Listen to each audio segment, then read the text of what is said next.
A school board has selected Michael Hernandez as its next superintendent. Tonight, he's expected to make his first appearance before the board since being chosen for the job. Drew Best is in the newsroom with more on Hernandez's goals for the district. Drew. Elise, Michael Hernandez spoke highly about what he's seen in the hallways of Green Bay's schools during his visits to the district. He says this is the only role he pursued because he feels Green Bay is the job.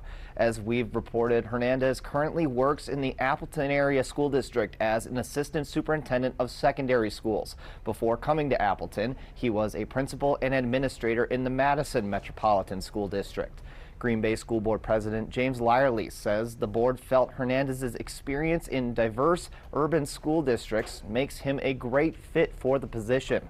We spoke with Hernandez last week before he was chosen about his goals for the district.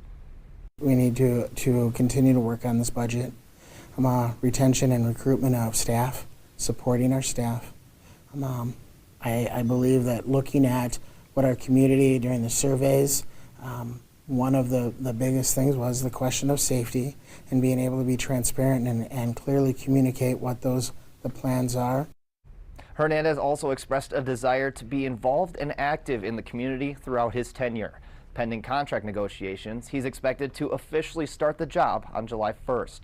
We'll speak with Hernandez at tonight's meeting, bringing you a full report on Action 2 News at 10. Elise.